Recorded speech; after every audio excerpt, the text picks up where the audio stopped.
Hello, everyone. Thank you for joining us today.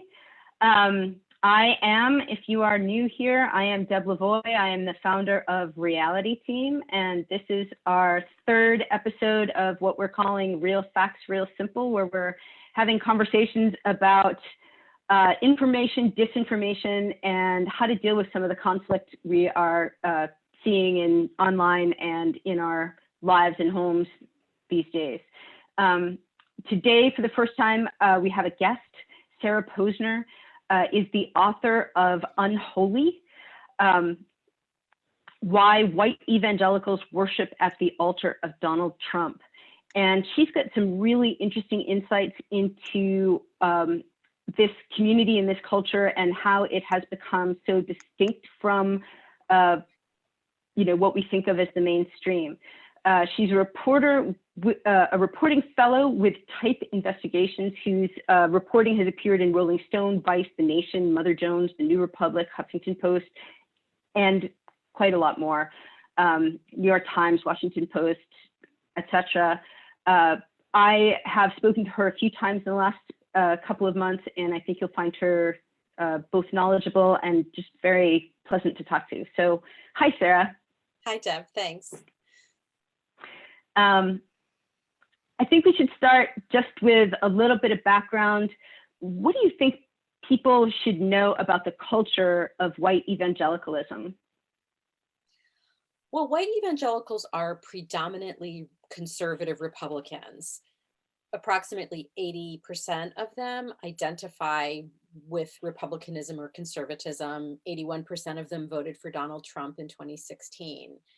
And while evangelicalism is a religion, it's a branch of American Christianity, it has become, over the last several decades, very intertwined with a very distinct political ideology that you could call Christian nationalism, where their idea of what it is to be an American is very tied up with their idea of what it means to be a Christian.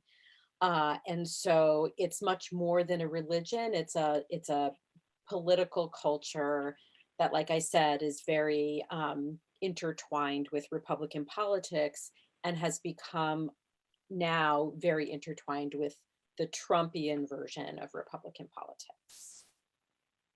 So you said that it was intertwined with a political ideology that had to do with what they thought it meant to be an American. Maybe you should tell us what they think it means to be an American. Well, they believe that God intended America to be a Christian nation and that it was founded as a Christian nation. And that along the way, America had lost its way, particularly with changes that happened in the mid 20th century to the present. So church-state separation, the civil rights movement, women's and reproductive rights, LGBTQ rights. These were all movements that dismayed white evangelicals and eventually led them to get involved in electoral politics, specifically getting behind the candidacy of Ronald Reagan in 1980. And so in their view, America is a Christian nation. That's how it was intended to be. The founders intended it to be a Christian nation. They believe it should be governed from what they call a Christian or a biblical worldview, and that secularists have caused the country to deviate from that path or that intended path.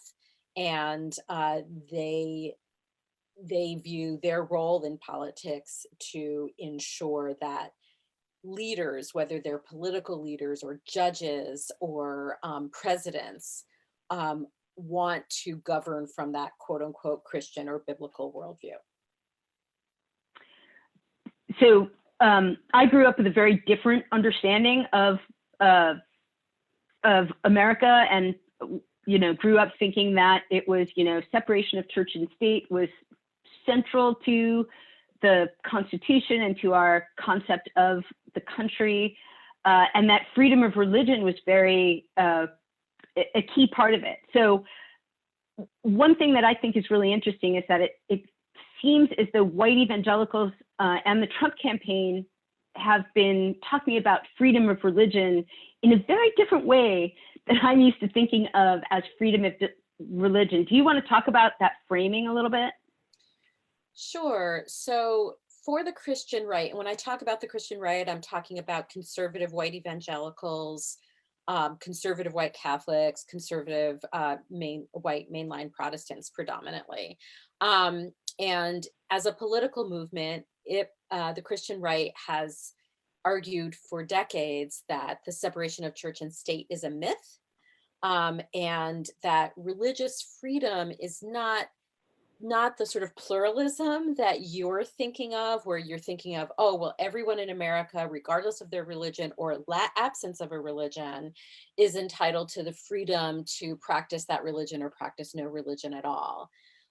In recent years, the Christian right has really amplified, and successfully so, in the courts, legal arguments that rights for other people amount to an infringement of their religious freedom. So, for example, under Obamacare, employers were required to provide copay-free contraception to their employees in their employer health plan.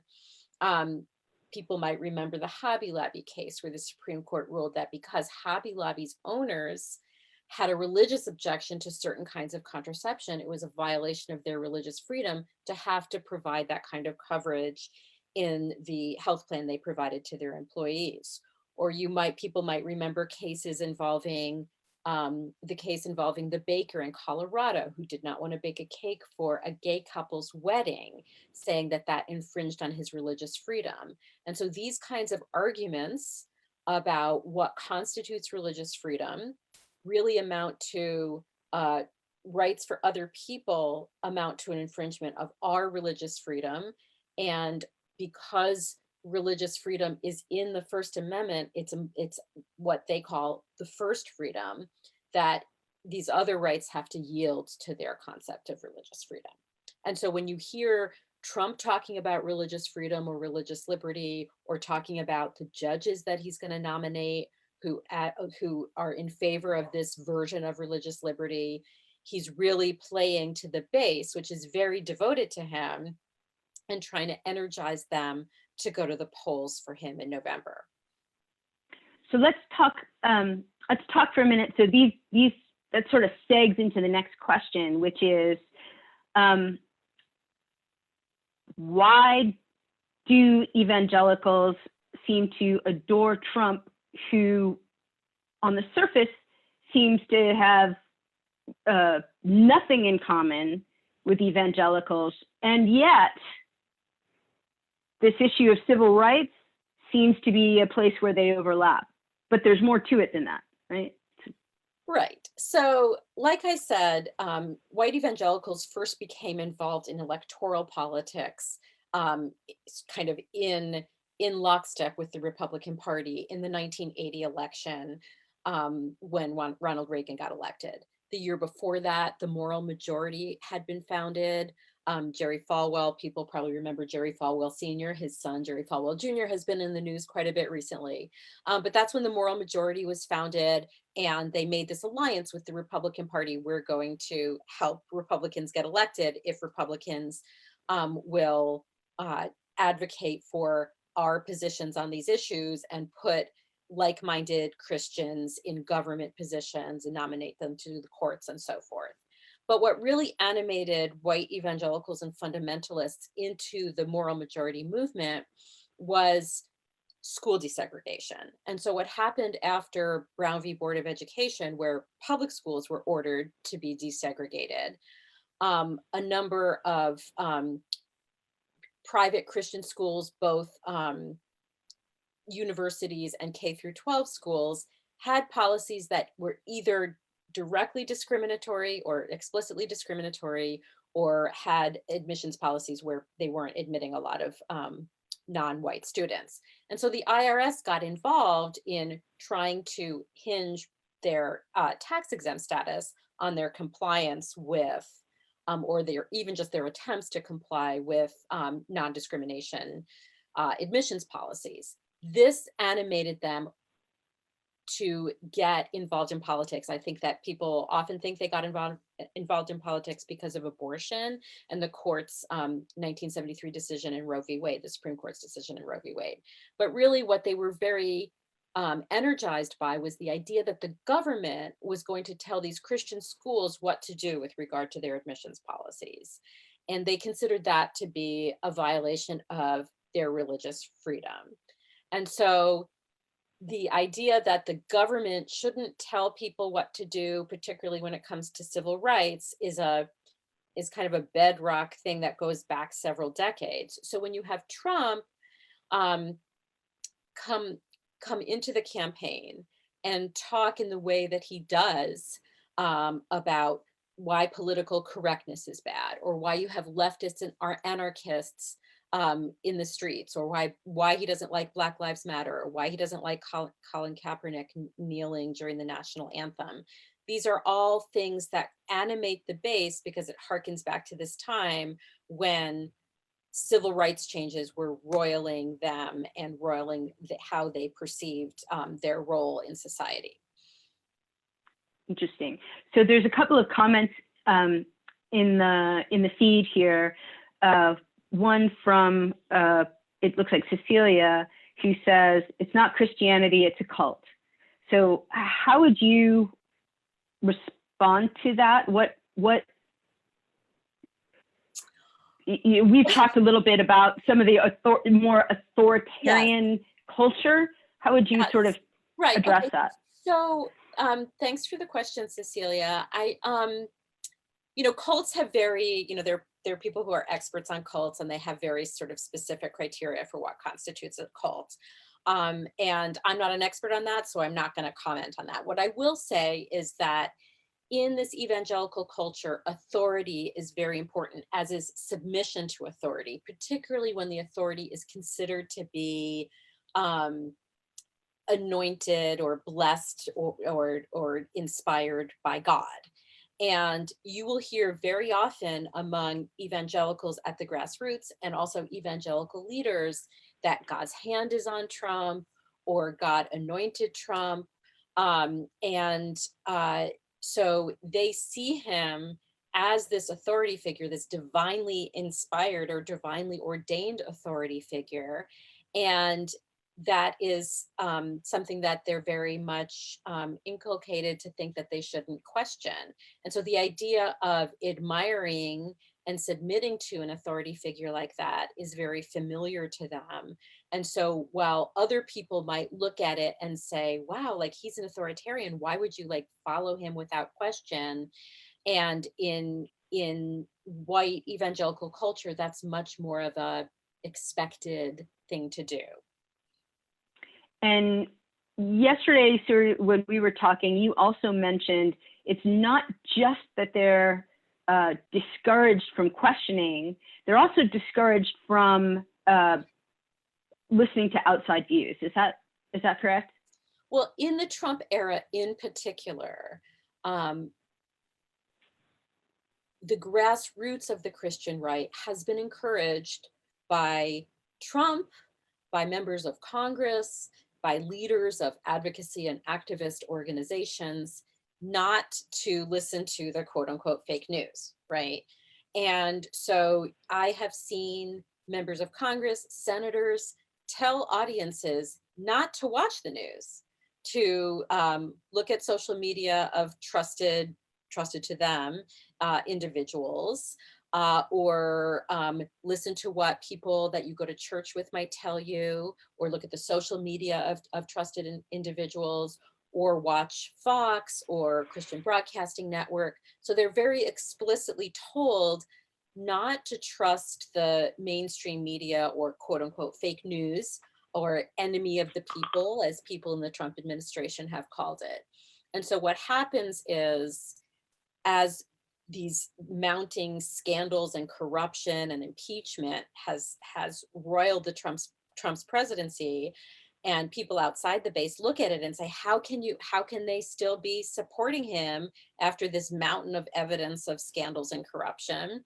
But to them, that's all fake news. they're living in a disinformation bubble where Trump is a victim of the deep state who's out to get him, or the fake news media, which is just trying to do a political hit job, like he called the Bob Woodward book the other day. Right. So, so let's talk a little bit about the seeming. Well, there's a couple of questions here that are interesting. So, the evangelicals don't seem to have any problem with the fact that Trump does not necessarily embrace a particularly moral lifestyle or a church focus. They seem to be completely fine with that. And it's not just that they're fine with it. They really kind of like it. Yeah, so that was one of the things when he first started his run for president back in 2015, that a lot of people, including myself, doubted that evangelicals would get behind him, because for this entire period since the Reagan presidency, as I was talking about earlier, the Christian right has demanded all these litmus test issues that presidential candidates check off all these litmus test items. That the person has to be a Christian, they have to have like a salvation story, they have to be a family man, they have to be able to talk about how their faith and the Bible has influenced their life and influenced their policy positions. They have to have an unblemished record on abortion, opposing abortion, and same-sex marriage, for example. People will remember Mitt Romney flip-flopping on abortion. Well, Trump hasn't been consistent on abortion either. But the excuse, what they really liked about him was that he was unabashed in his attacks on liberalism or political correctness, or however he wanted to frame it. And they liked that he was just going full bore on that without stopping to question, oh, well, what about bipartisanship? Or what about my place in history? Or what about being civil? They just liked it that he was unafraid to do that. And so what you saw happening was evangelical leaders making the sort of excuses for him of, well, sometimes God chooses an unlikely leader to lead a nation at a very critical moment in that nation's history. And they consider that moment to be now. He has been compared to King Cyrus in the Bible, who was the Persian king who helped return the exiled Jews to Jerusalem and rebuild the city. In that context, he's sort of rebuilding, the analogy is that he's rebuilding a Christian America that's been destroyed by all of this political correctness and liberalism and secularism. So they have concluded that it doesn't matter that he doesn't meet all of those litmus tests. He has proven to be the leader that they believe God has chosen for this moment. Partly because he's so aggressive and outrageous in his defense of what they think of as their way of life, culture, right? Way of life. So there's a couple different threads I want to sort of see if we can pull together. When you were talking about the culture, you talked about I lost your exact word. Something about white nationalism and civil rights and the sort of new eruption of both racism and the need for civil rights that I feel is relevant here. How connected are evangelicals to extremist groups? Is it fair to think of them as connected or not? Well, so they are not operationally connected to extremist groups like the Boogaloo Boys or the Proud Boys, or even white nationalists who were very making a lot of noise during Trump's first presidential campaign in 2016. People like Richard Spencer, who became very well known for his, at that time, advocacy for Trump and white nationalism. But what happened was the same things that Trump did that energized white supremacists and white nationalists, including his broadsides against immigrants, his pledge to, end immigration and illegal immigration, and even restrict legal immigration, to ban Muslims from the United States. All of these things that he talked about during his campaign were energizing and electrifying white supremacists, but they were also the same things that he was saying were energizing white evangelicals. So white evangelicals did not sit in a room with white supremacists and say, yes, we would like to create a white ethno-state, which is something that white supremacists and white nationalists talk about. But the same things that Trump was saying were appealing to both bases. And so what ended up happening was white evangelicals found themselves in basically a coalition in this Trump base that includes them and white supremacists. And they've had many, many opportunities to extract themselves from that. One of the first prominent ones would be after Charlottesville, when Trump said that there were very fine people on both sides, meaning he thought that the neo-Nazis and white supremacists were very fine people. Evangelicals had the opportunity to distance themselves from Trump, to say, no, this is enough. And they didn't. And with each successive thing, like when he called immigrants from certain countries coming from shithole countries, there were lots of different things that we all remember. They've only become more intense in their support of him. So that can only tell you one thing, that they're okay with it. I'm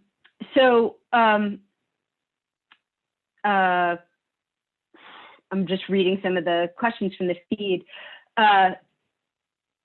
Most people think that the biggest issue for white evangelicals is abortion, and perhaps for devout Christians as a whole is abortion. Is that still the leading most important issue or not? It is a very important issue, right? It is a number one issue. They would like to see the Supreme Court overrule Roe versus Wade. So getting another Supreme Court nomination is very important, which is a big reason why they're very motivated to vote for Trump in 2020, because of the number of Supreme Court nominations the next president is likely to get, and critical ones too. Well, they're all critical, but see what I'm saying? Right. So those judges are likely to replace a pro-Roe justice with an anti-Roe justice. If that makes sense. Right. But it's also very tied in with the judicial question is also very tied in with the religious freedom question that we were talking about earlier. So basically what they want is they want judges who would overturn Roe, but also judges who would expand this idea of religious freedom and kind of push out church-state separation to expand that and shrink church-state separation. So those two things are, I would say, equally important to them. Do they see any irony at all in their distrust of religious fundamentalists of other religions? No, I wouldn't. So they're probably referring to they distrust Muslims, or what they would consider to be Muslim extremists. Right. They don't see any irony there, because many in religious conservative circles, it's not uncommon for people to believe that Islam is not a religion, but a political ideology, and it's therefore not entitled to the protections of the First Amendment's free exercise clause. So they really believe that Muslims really aren't entitled to the same religious freedom protections under the Constitution that they are.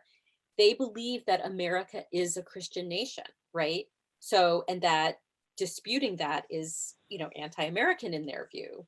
And it's not uncommon in these circles for people to believe that there's some kind of Muslim fifth column that was trying to overturn the United States government or subvert the Constitution in some way. So no, I don't think that they see that as an irony. So in a number of communities that I've been listening to and participating in to a certain extent, we're seeing Catholics and sort of mainline Protestants discuss the trade-off between pro-life and morality writ larger, sort of the more Christian view of life. Is that conversation also happening in white evangelical circles? Well, there is a small, a smaller percentage of white evangelicals who do not affiliate with this political ideology. Like I said, about 80% of white evangelicals voted for Trump in 2016, and that's pretty consistent with the way that they've voted over the past several election cycles. So that 20% that votes Democratic or independent is more interested in this kind of broader idea of what being pro-life means. It's very similar to more liberal Catholics who think that being pro-life is more than being opposed to abortion, that it's about helping immigrants and refugees, that it's about helping the poor, that it would be about caring about the environment and wildfires in California and Oregon, and importantly right now, caring about getting the coronavirus pandemic under control so that people don't die. So yes, that those conversations are going on. They are not really going on in the hardcore of the religious right, the Christian right, because it's partly because they refuse to believe that Trump has mismanaged that in any way, and those other issues like the environment or immigration are not at the top of their agenda. They look at the environment as just something, whatever happens is God's will, and on immigration, they're very much in the law and order camp of Trump that, they just don't they don't have a problem with Trump's immigration policies. So someone asked a question here that saying that the source of their ignorance is really poor education. Is that really, is declining public school education standards really responsible for evangelical movement? I mean, a lot of evangelicals have Ivy League educations, right? So it's, in some cases, it's not a question of where you got your education. It's a question of how much you have embraced an ideology. At the same time, a lot of evangelical children are homeschooled by their mothers, mostly. I was going to say their parents, but it's usually mostly their mothers, or go to K through 12 Christian schools, which would be the beginning of their inculcation in this kind of political ideology.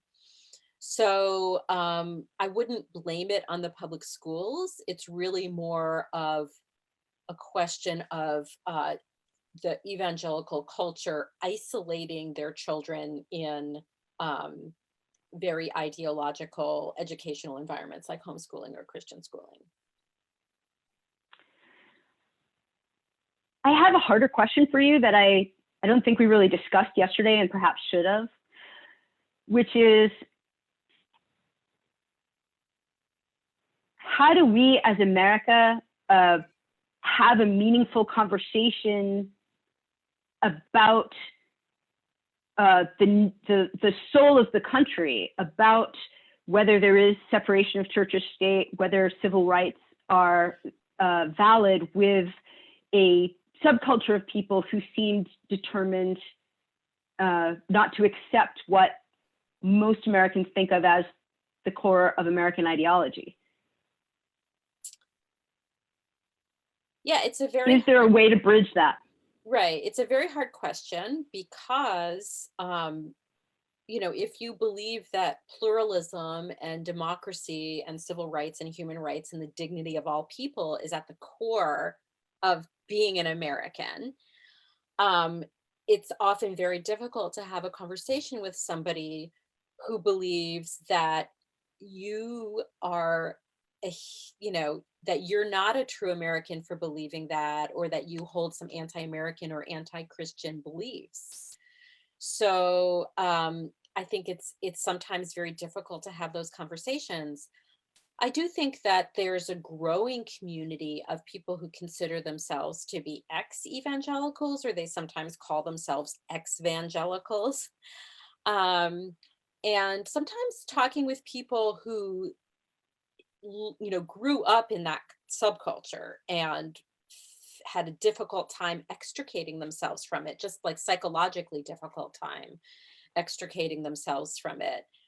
Sometimes talking with people like that, it's very illuminating in terms of understanding what can cause somebody's switch to flip in their brain, and to realize, this isn't right, or this isn't right for me, and I need to either expand my horizons or get out of this environment. But I don't really have any very specific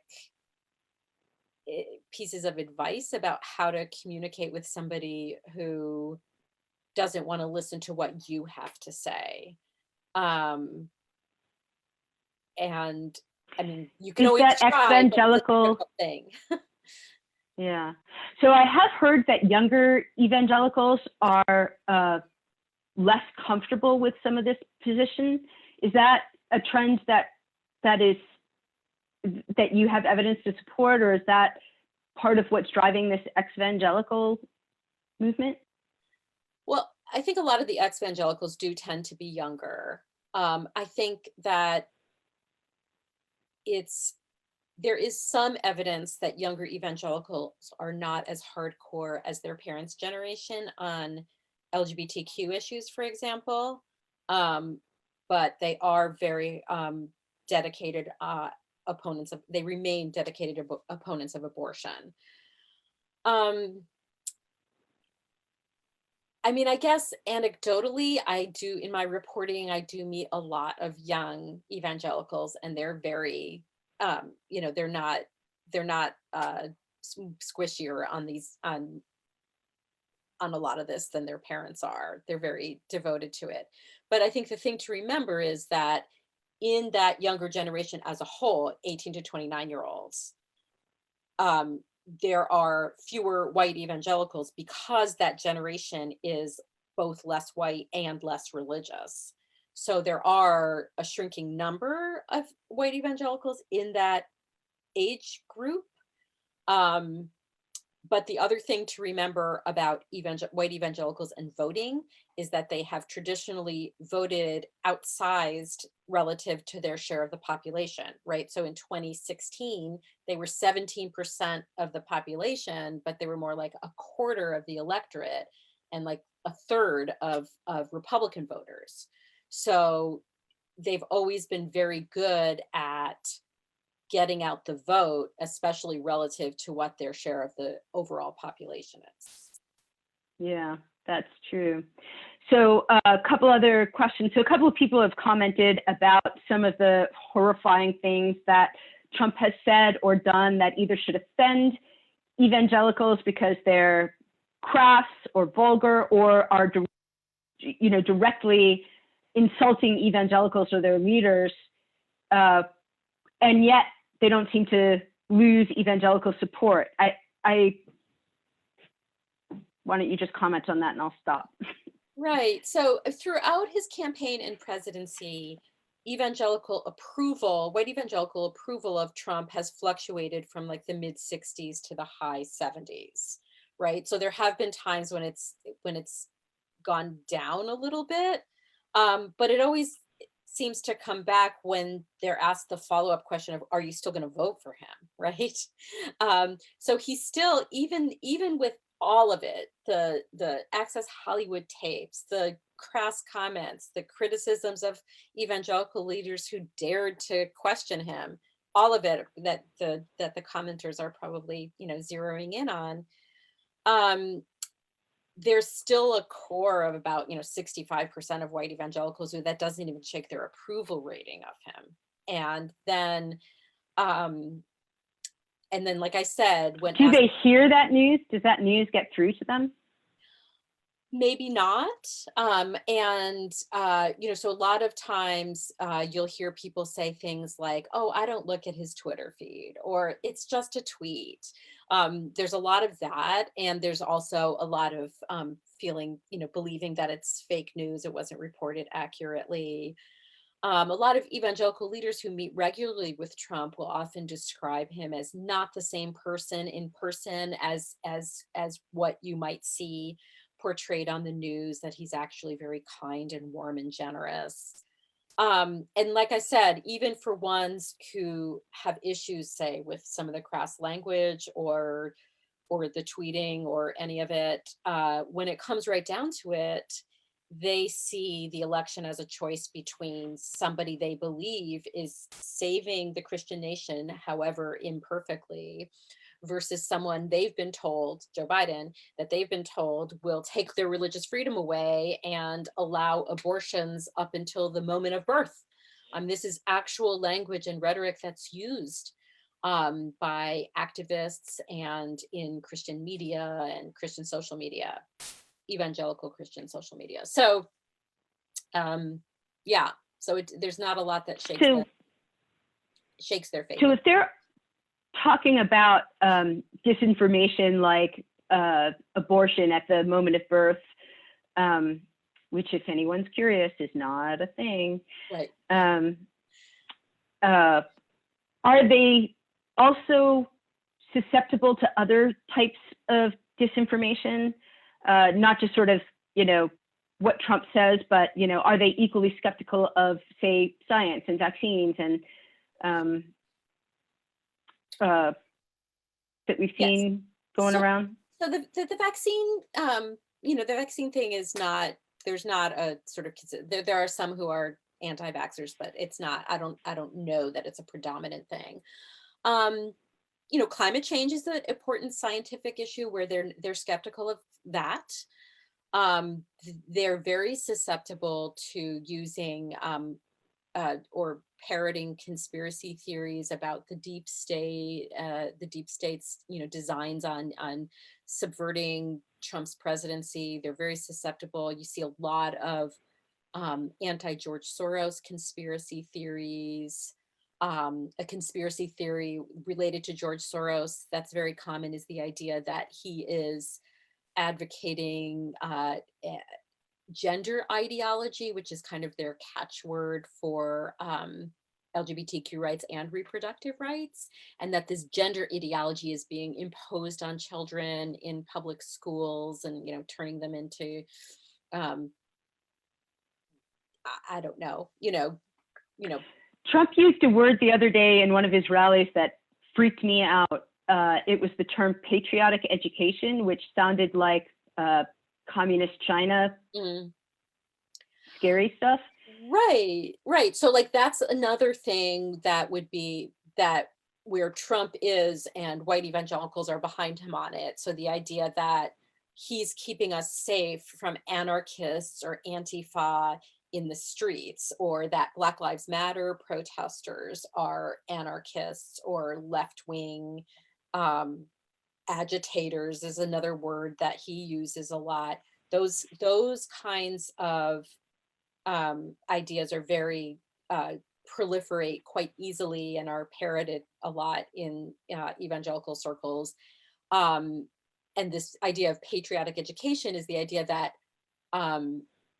Marxism has permeated the public school system, and through that, children are being taught anti-American ideas, or the idea where Trump wants to investigate public school systems that use the 1619 Project as a tool in their curriculum to teach about the legacy of slavery, right? And so these kinds of things are viewed as being anti-American to teach students about that, and they're wrongly portrayed by Trump and his allies as some kind of Marxist or socialist plot.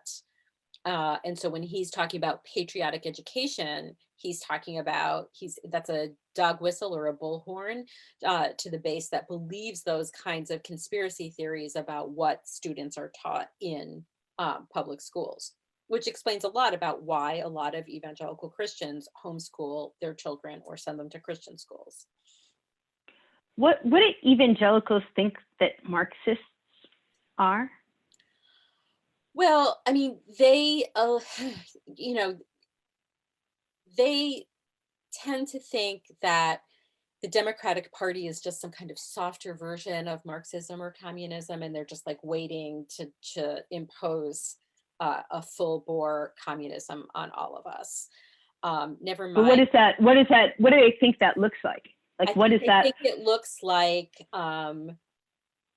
your private property will be taken away. They think it looks like your children will be indoctrinated in the schools with some kind of anti-American or anti-capitalist ideology, and that you won't have any choices. You won't have choices in your healthcare. You won't have choice on where to live, and that, they believe that the Democratic Party just wants to impose this totalizing anti-Christian, anti-American ideology on unsuspecting Americans. And, I mean, Trump picks this up. I mean, this has been rhetoric that has been in this kind of discourse and conversation for many decades, going back to the Cold War. But Trump is the first Republican president to really pick it up and run with it, right? I mean, I guess Reagan might have like hinted about these kinds of things, but Trump is really going all out for it. Got it. So, so a couple sort of concluding thoughts here, or questions.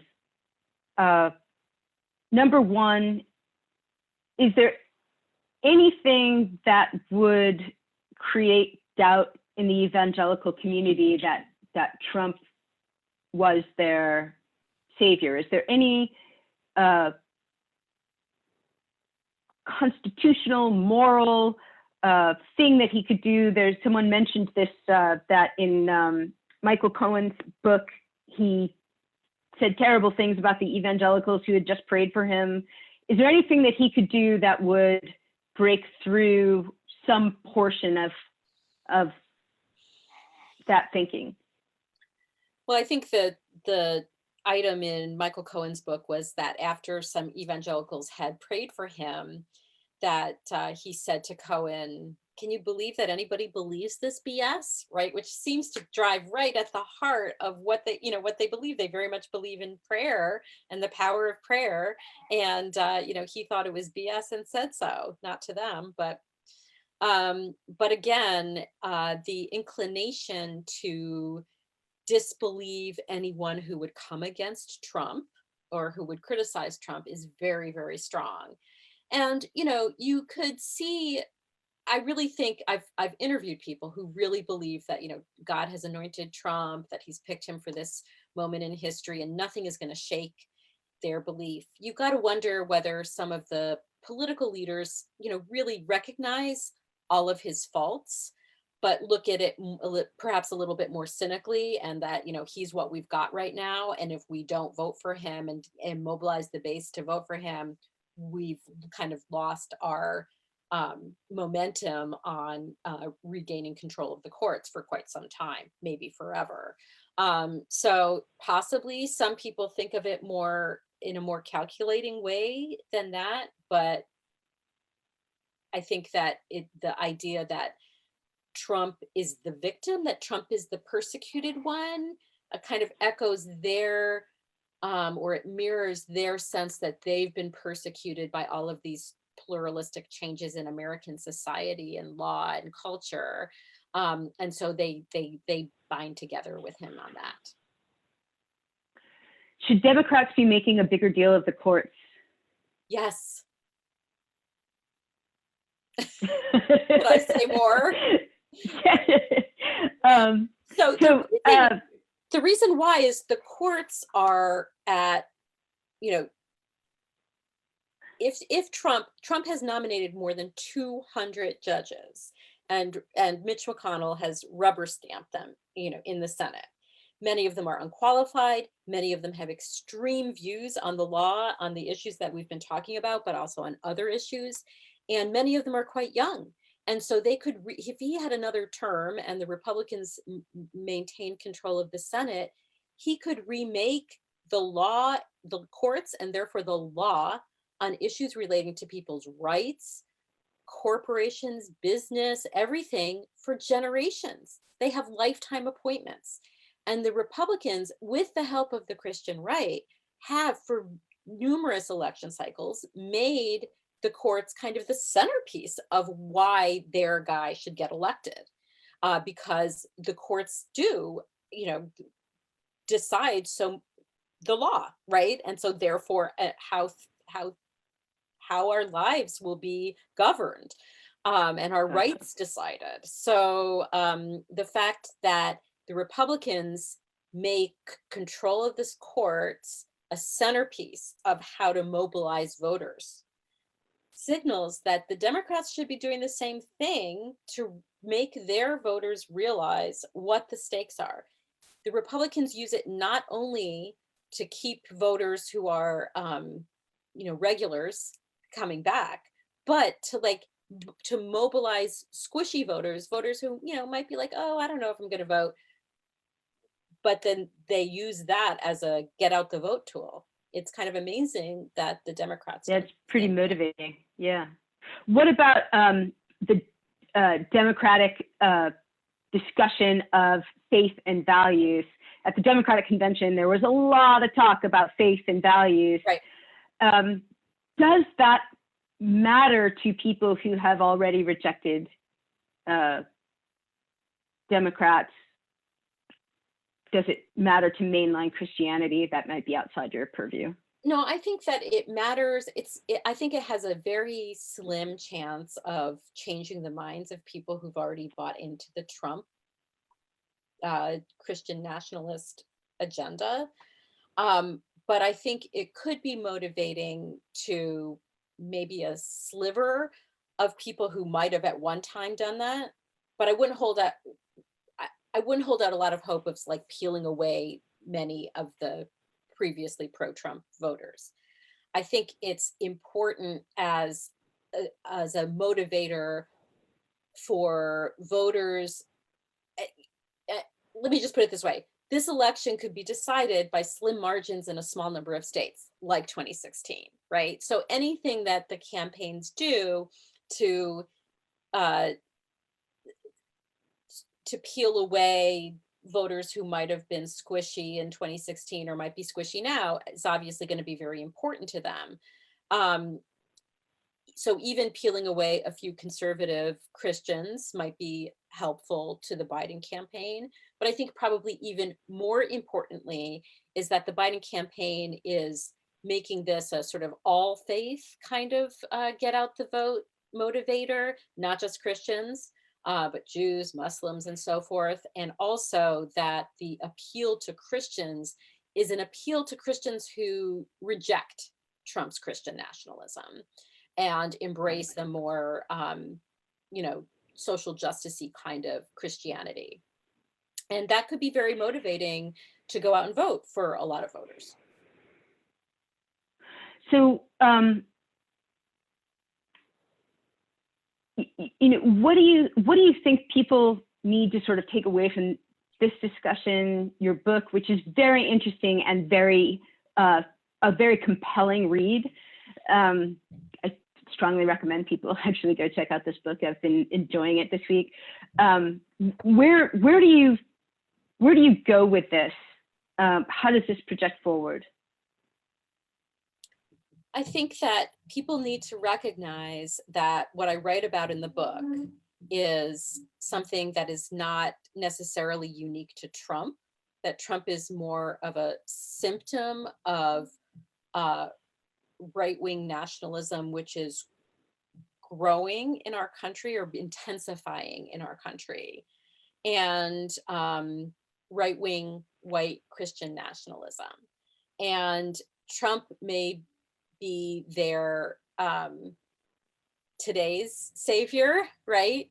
But it doesn't mean that after Trump, this is over, right? I mean, we remember when Barack Obama got elected and people thought, wow, this is really great. We elected our first Black president. Well, in a lot of ways, what we're seeing now is a racist backlash to having had the first Black president. So I think going forward, people need to keep in mind that they can't be complacent if the Democrats win, because this is a very intense and powerful and well-funded movement that isn't going to go away.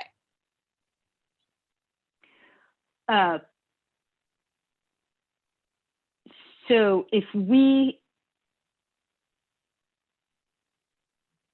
a lot of people, myself included, would like to see racism become shameful again.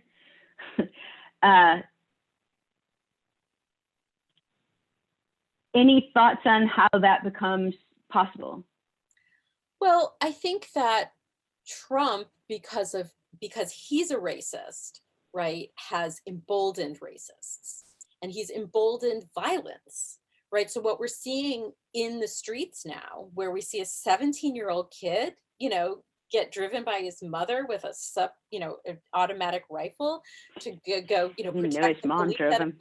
Right? So, Trump and Trump's enablers and supporters are, basically enabling and giving a stamp of approval to this. And so I think one important thing that needs to happen is leadership that is sending a very different kind of message, right? And you wouldn't have a Justice Department that scaled back doing investigations and consent decrees to address racist policing, right? This is what Trump's Justice Department has scaled that back. Trump's Justice Department is basically, becoming his personal law firm, right? So when you have leadership, both rhetorical and legal, then you can start to change things again. But, as long as you have the President of the United States and the Attorney General of the United States basically fanning the flames of all of this, it becomes very difficult to do that. And it starts to send things in another direction. Yeah. Well, I really appreciate how you've sort of helped me understand where this movement came from, and how they managed to align with both Trump and relatively extremist groups, even though they aren't necessarily motivated by the same things. They are okay with the same things, and the outrage really works for them. Mm-hmm. I also think it's really interesting that we've sort of starting to understand how the culture can remain in a bubble, particularly because their kids don't go to public schools. Going forward, I'd love to learn more about how people become evangelicals and what we might be able to learn from that. And I'm curious, what's your next step? You've just published this book. It brings a lot of insight. What's your next question? Well, I'm working on stories now relating to QAnon, relating to the courts, not the same story. And I don't know what my next big project, like a next book, would be. But I am definitely watching everything that is going on with the administration and the election. And also, what is going to happen regardless of who wins the election, how all of this stuff plays out in the wake of the election. Absolutely. I think someone from the stream gave us sort of a nice little benediction to go out on. Jana Cray says, "May the light of God continue to uncover the hatred and racism in this country so we may rid ourselves of it. We can't just want him to go away. He has shown what he is at the heart of many white Christians." She's got the little quotes in there. "We need new leadership, but also deal with a root cause of it. So, you know, the root cause of this break. And I think that's really a good summation of where we are. We need a change in leadership. We need to reassert the moral authority of liberal democracy, I guess.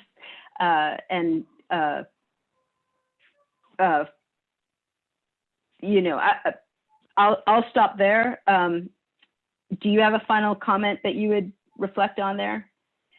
No, I think that's right. I mean, I think that people can, you know, need to realize that we have to work for our liberal democracy, that we can't take it for granted anymore, and that we live in a country where a lot of people not only are apathetic about it, but are actively working to undermine it. Right. Well, thank you very much for this conversation today, Sarah. I have a lot of follow-up questions that I might bring to you offline. I invite other people, if they have extra questions in the threads that we didn't get to, we'll talk to them. Next week, we're going to be talking to Jim Cook, who has a really interesting way of looking at how people try to debunk science, and helps us sort of look at the disinformation we're seeing and identify the lie in there. He's very, very interesting. He gives me a lot of comfort. So join us next week for that. Again, Sarah's book is called Unholy, and it is a very good read. It is a very good read. Thank you very much, Sarah. Thank you, Annabelle.